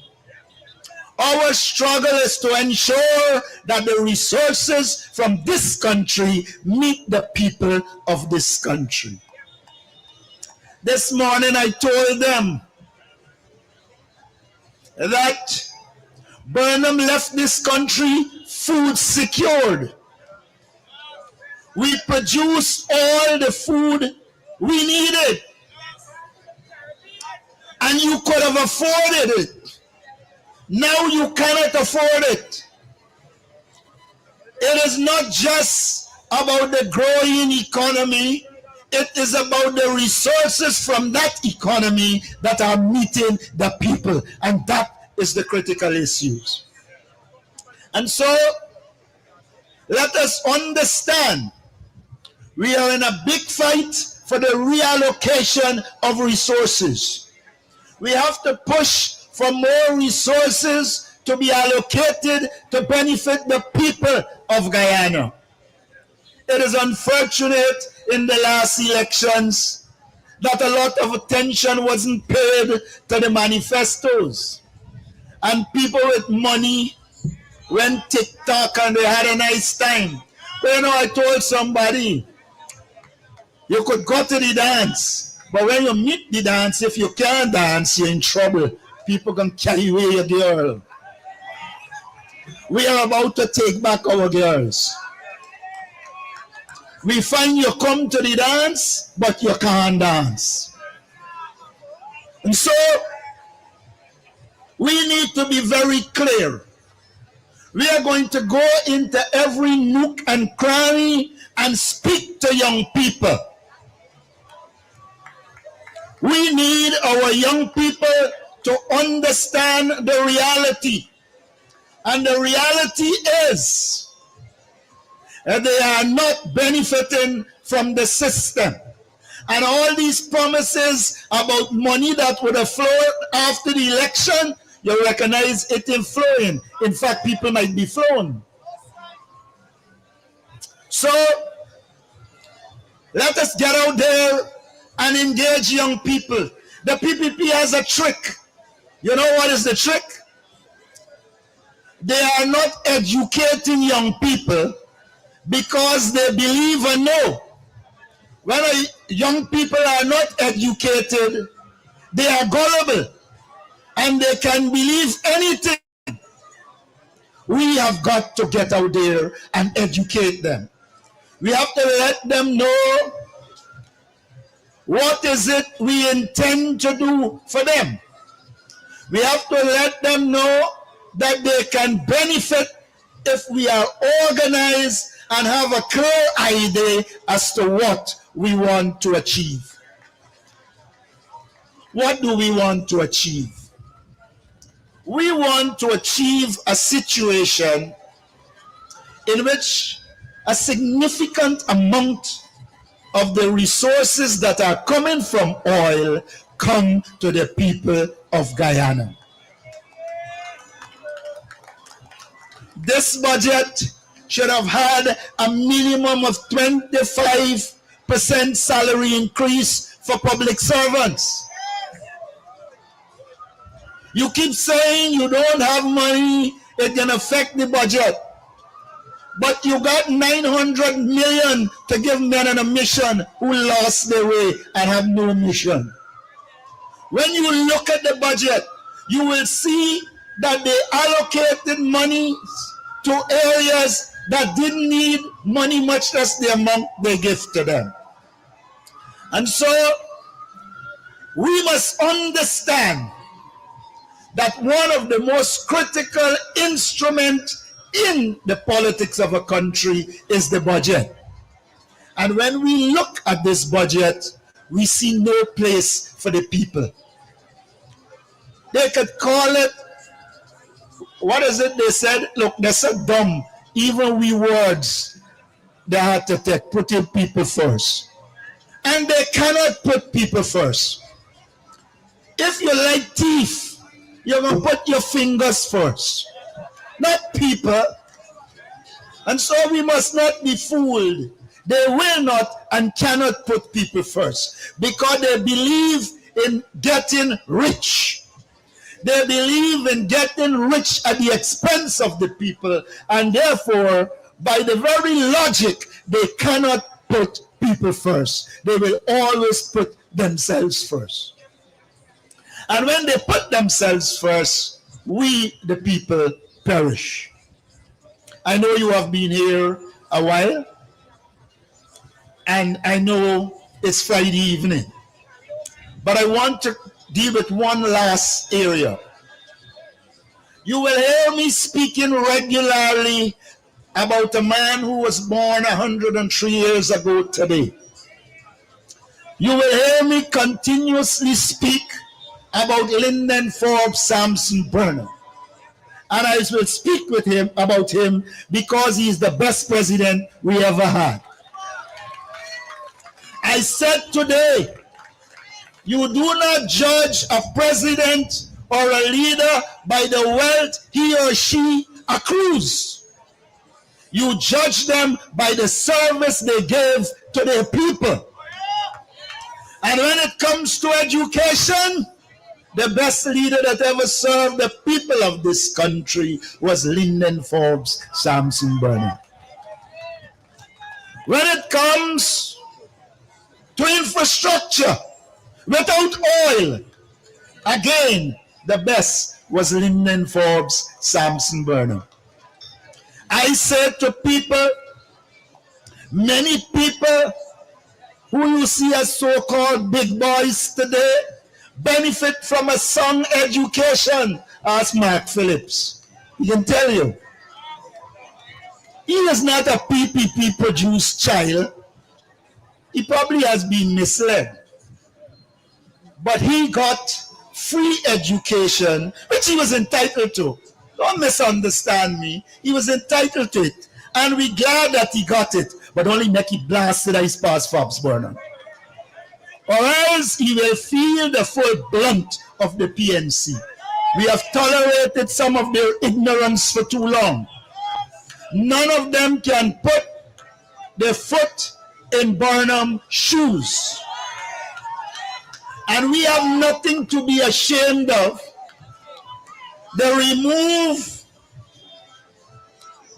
They start to talk about grow more food. That's a shame if they forget that is just what Burnham said. I want to say this to you in closing. We have a clear guide as to what is necessary in Guyana. We have a clear idea of where we must take Guyana. And we will continue to criticize this government against our manifesto, which would have offered you a better life. And so I say to you, there is hope. There is hope. Let us work together. Let us stand together. And I am dead sure we will re-emerge stronger than ever. I thank you.